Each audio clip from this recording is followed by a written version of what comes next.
Welcome to the Sound of Ideas from IdeaStream Public Media. I'm Stephanie Haney. Thank you for being with us.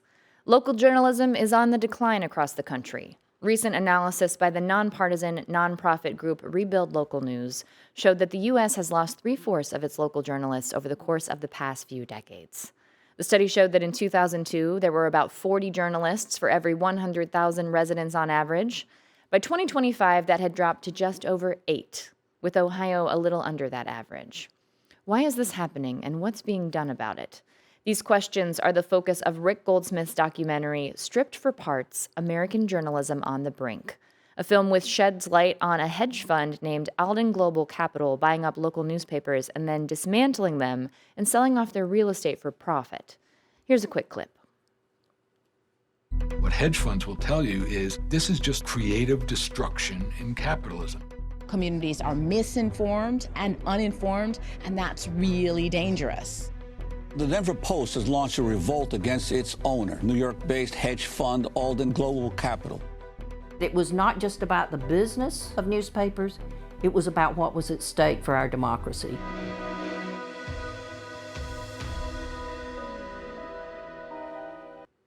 The documentary is being screened tonight at Oberlin College in the Science Center starting at 7 p.m. There will be a panel discussion after the screening featuring national and local journalists. Joining us today are some of those panelists. In studio, we welcome the filmmaker behind Stripped for Parts, Rick Goldsmith. Rick is a two-time Academy Award-nominated documentary filmmaker. Rick, welcome to the show. So glad to be here. Thank you. Two journalists featured in the documentary are also with us. First, Julie Reynolds, formerly of the Monterey County Herald, now co-founder of Voices of Monterey Bay in California, and associate editor at The Imprint, which covers nationwide youth and family news. Julie, thanks for being here. Oh, you bet. Thank you. Also featured in the documentary is David Jackson, a Pulitzer Prize-winning journalist, formerly of the Chicago Tribune, now a senior reporter at Injustice Watch, a nonprofit journalism organization that examines issues of equity and justice in the court system. David, welcome to the show. Thanks for having us, Stephanie. We also have Northeast Ohio journalist Rachel DeSell with us, friend of the show, now with nonprofit newsroom Signal Cleveland. Rachel, welcome. Thanks for having me today. We would love for you to be a part of this conversation. If you have questions or comments, you can give us a call. The number to do that is 866-578-0903. You can also email us at soi@ideastream.org, or you can send us a message on Instagram. We're at The Sound of Ideas. Now, Rick, your documentary credits include The Most Dangerous Man in America, Daniel Ellsberg and the Pentagon Papers, and also Tell the Truth and Run, George Seldes and the American Press. Now, both of those earned you Academy Award nominations. What is it that turned you on to the topic of this documentary of the dismantling of local newspapers across the country? Well, I've been reading the newspaper since I was 7 years old, and it's always been close to my heart. And I think for a lot of people and a lot of families, the daily newspaper was something that really appealed to everybody in the family and appealed to the whole community and kind of held people together. And it was very clear to me from about, 2000 on, the year 2000 on, that newspapers were shrinking. My local newspaper was shrinking. I lived in the San Francisco Bay Area. The San Francisco Chronicle was shrinking every day. The Oakland Tribune actually was taken over by Alden Global Capital and then combined with other papers, and now the Oakland Tribune is no more. So it hurt me personally to see that this vital instrument and vital institution that was so important to so many people's lives and to democracy, frankly, was going away. And then I came upon this article online, and the headline was, Alden Global Capital is making so much money wrecking local journalism that they may not stop anytime soon. And I said, whoa, what is that? Somebody's trying to make money by wrecking local journalism rather than practicing it. And so I went to research what that was about, and I found the story that is, the heart of the film, which is about the journalists who are actually fighting back fighting against this trend of hedge funds taking over local journalism and informing the public about it. Mm. And Julie, you're a big part of that. You started reporting on Alden Global Capital while you were at the Monterey County Herald, which they bought. So tell us what happened there and how you connected the dots to the bigger story. Well, yeah, I was an Alden survivor, basically. I mean, I saw my own newsroom dismantled to the point where they invested nothing in even the building we worked in. We had leaky roofs, and we had to just put plants under the leaks. We had no hot water, things like that. So we couldn't do our job anymore, basically. I spent 10 years at a feisty little local newspaper. I saw how important it was for our community, and then I saw it completely being broken apart in front of our eyes. So I left the Herald and decided, well, now that I don't work there, I can actually investigate who's doing this. And at the time, Alden Global Capital was a hedge fund. They have since transformed into what they call an investment firm. But I watched this whole process where Alden was systematically dismantling papers all over the country. I thought it was just us. And they were also selling all the real estate, which took away the safety net that local papers have to weather, let's say, a recession or a tough time in the economy. They no longer had that. We were all of our buildings were sold all over the country, and I even found a real estate firm that Alden had set up in order to dismantle all this real estate and take it out from underneath the papers and take away that security. So not only were they laying off reporters, cutting staff, but they were taking away any semblance of stability that newspapers once had. And since I no longer worked there, I was free to investigate them. And so is that what it was about with Alden Global Capital? Was the real estate? They were trying to get at the real estate these newsrooms owned?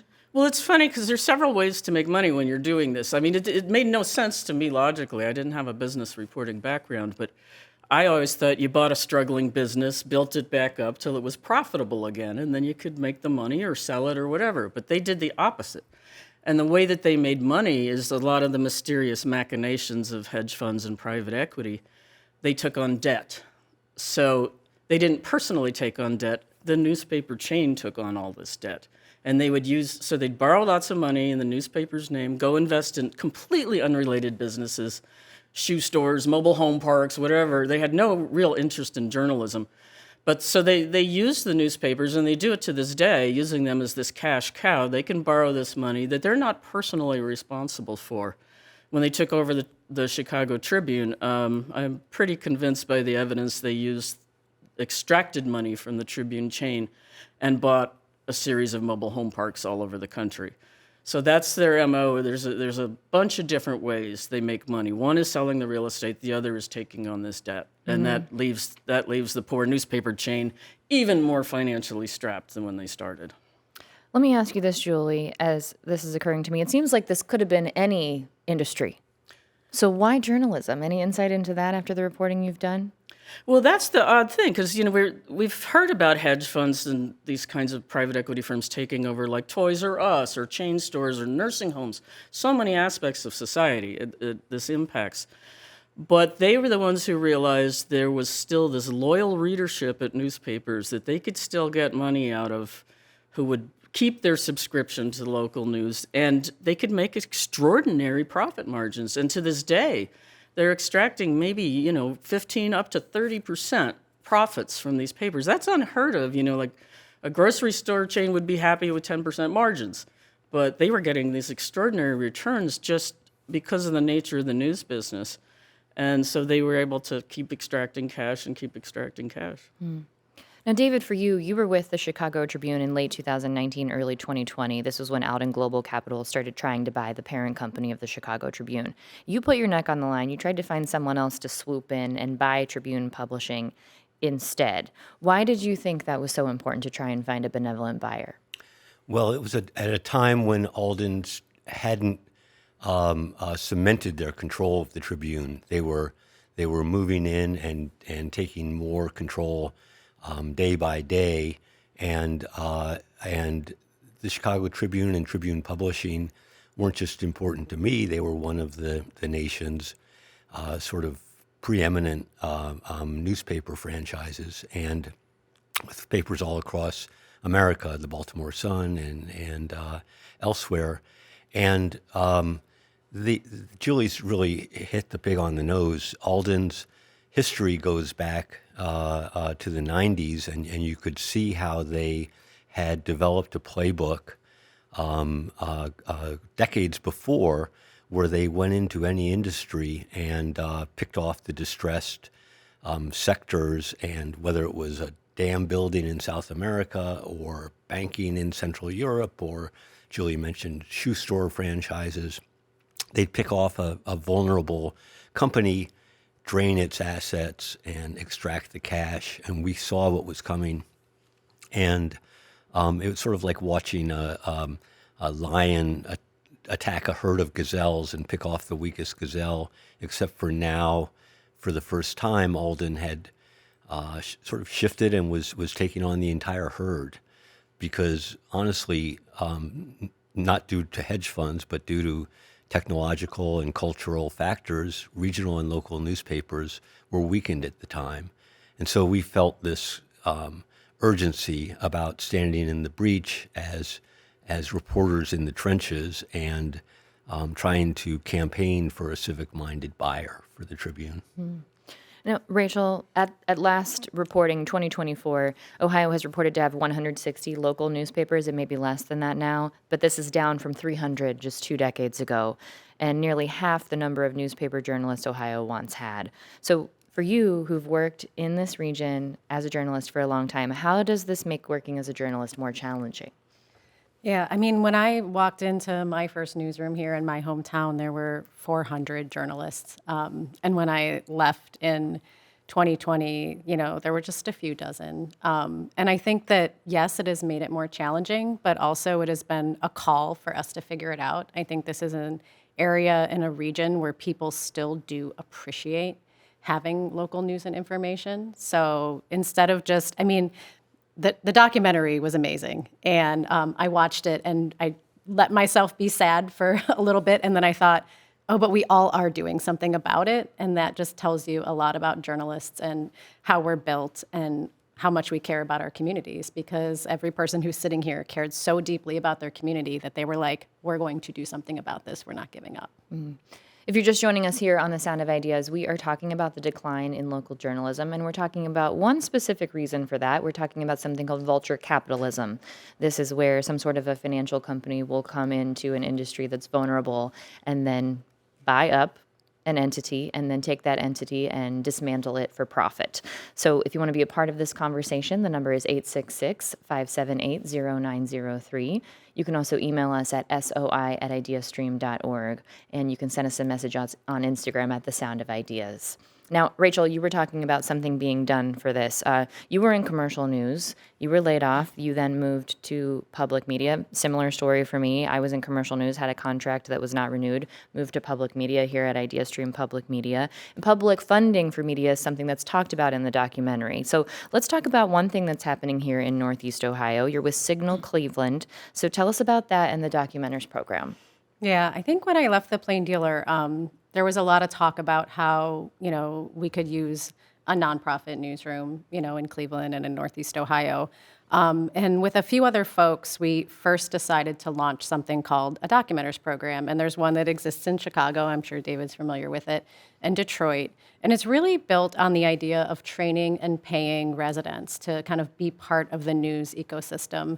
And I remember as a longtime journalist getting a lot of pushback, being like, we don't need citizen journalism here. We need more journalists. And I was like, yes, but we need more people in meetings, more people watching. And I also felt that training and paying residents to be part of this, we got two beautiful things out of this. One is we got to pay people to go to as many public meetings as we could send them to. And two, they started to be so much more engaged in what was going on in these meetings. And so really became more informed, more the audience for the news. And we've now built that out so that our newsroom uses these notes from documenters, the questions that they ask in the notes, the things that they point out to drive our news coverage. So I think it's really strengthened our relationship with the community, that we have hundreds of people who are kind of in it with us and helping us do this work. Can we talk just a little bit more about the concept of citizen journalism? It's something that's brought up in the documentary. Journalist Greg Moore brings it up. He was formerly at the Cleveland Plain Dealer and then moved on to the Denver Post and other things. So tell us about citizen journalism and how you feel about that, given Greg's comments and the use of documenters at Signal Cleveland. Yeah, in the movie, there's kind of a comment made about how that's not what we need. And my feeling was, I think we actually need both. Like, I will never say that we do not need independent, trained investigative journalists. But I also do think that people who live in a community can and have to be part of accountability. For a long time, I wrote incredibly long stories that I'm, proud of, that I thought did investigations that were really necessary. But I've also seen now that when I'm having folks that are in a community, in a neighborhood, go to a meeting, and we're following up on the questions that they have, that is really incredible. I don't actually call that citizen journalism, but I do think they are part of the journalism ecosystem in a way that is absolutely necessary now. The things that journalists might be interested in aren't always the things that people that go into a meeting are interested in or what they need. We often find that maybe we gloss over something that they have questions about and that need to be explained. And so I do think it kind of just builds up that knowledge, and it builds up our, team to hold people accountable when a resident can say, I want to know, why this money was spent this way. And then we can go and either help them or ourselves get public records to ask questions about that.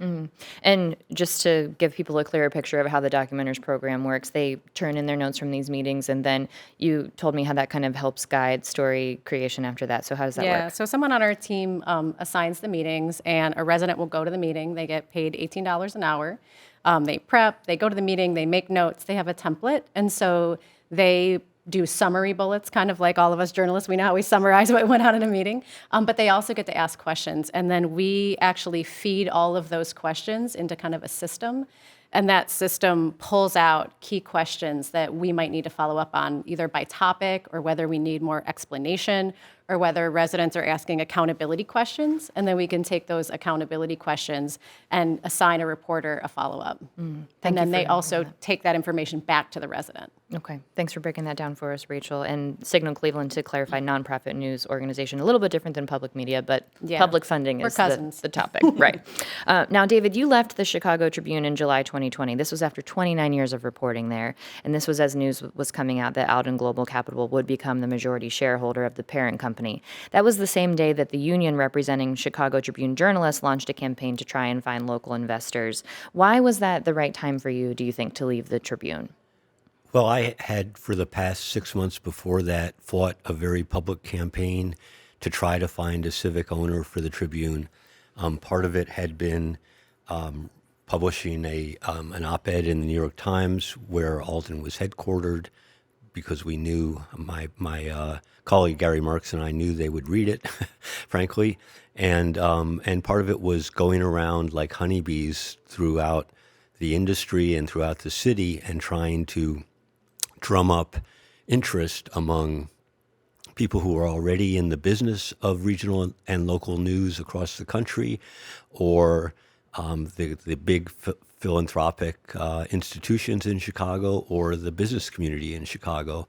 And we did get a lot of interest. We did have sort of three players on the table during this 6 months. One was a regional news chain, not out of Illinois, but was interested, and another was a sort of a consortium of civic leaders in Chicago. And finally, a Swiss-born billionaire who sort of took up the cause and wanted to get involved. None of those were successful. My colleague Gary and I, if he was here, we came away with different points of view about that. I guess my point of view is that Alden simply wasn't a willing seller. They were very, very slow to let other interested buyers take a peek under the hood and look at their finances. In fact, they staved that off. And during that time, Alden was taking more and more control of the Chicago Tribune. And when the final moment came, when Randall Smith, then the head of Alden, took a seat on the board, I decided it was simply not honorable for me to continue working there after having waged this very public campaign against him and against Alden. And so I walked out that day. And Gary, in fact, left about 6 months later. And I joined Chicago's nonprofit investigative reporting community. And David, can you tell us what's happened with the Chicago Tribune in that time? It's faced a very rocky and very tough road. It still exists, and a lot of my dear friends and trusted colleagues and people I admire still work there and still do fight the good fight on behalf of their community, doing great journalism. They just published a series on probate court that is going to change laws probably. So there's still great work being done, but the staff is incredibly diminished, incredibly chaotic. When I was there, the Tribune, even in the years before I left, the Tribune had foreign bureaus all over the world and national bureaus all over the country, and a staff covering every beat you can imagine. And it's become really a shell and a shadow of that. Again, the people working there are fighting their butts off, and I've in the nonprofit world, we partner with Legacy Media to expand our audience and to publish our stories. And I have done a project, in fact, last year, a big one with the Chicago Tribune. So I'm not against the Tribune or against its survival or against the staff working there, but it's really a shadow of what it was. If you're just joining us here on The Sound of Ideas, we are talking about the decline in local journalism, specifically something called vulture capitalism, which is something that has resulted in the loss of local newspapers around the country. And if you want to be a part of this conversation, the number is 866-578-0903. You can also email us at soi@ideastream.org, or you can send us a note on Instagram at The Sound of Ideas. David B. in Cleveland Heights writes in, "We've seen businesses and hospitals and nursing homes closed and or defunded for short-term venture capital gains. However, I remember hearing about smaller newspapers being taken over by companies with a very conservative bent, but no longer covering local or state issues. Big problems," David says. David, thank you for writing in. And that brings me to the next question for you, Rick. Here in Ohio, one company that was not acquired by Alden Global Capital is Gannett. Its board said we don't want to approve that, and then ended up merging with a company called Gatehouse Media, became the largest newspaper provider in Ohio at the time.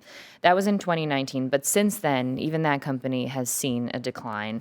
They closed 16 newspapers in the Columbus area alone in recent years, not purchased by a hedge fund, still a major cutback. So what do you think about local journalism and decline in general, and maybe some of the other reasons that are coming into the fold here? Well, I think we are in a period where the business model has failed for lots of reasons that have to do with people's reading habits and the internet and the classified ads and other ads that money going elsewhere. So during this period, let me go back a couple of 100 years. There was a business model that was based on advertising, and newspapers were both a commodity and a public service. A commodity meaning they had to make money, and which many of them did, and they had huge newsroom staffs, and a public service, which they performed often well, but were kind of handcuffed a little bit by their advertising model. They had to please the advertisers. They tended to cater to the upper or middle upper classes. Didn't cover the poor, didn't cover labor, didn't cover people on the edge, the unhoused. And I think what you're seeing now is we are in a transition period, and it remains to be seen what's going to be happening. But I think one of the bright spots is that a window is opening so that we can think of news organizations as a public service, and we don't have to think of them as a commodity.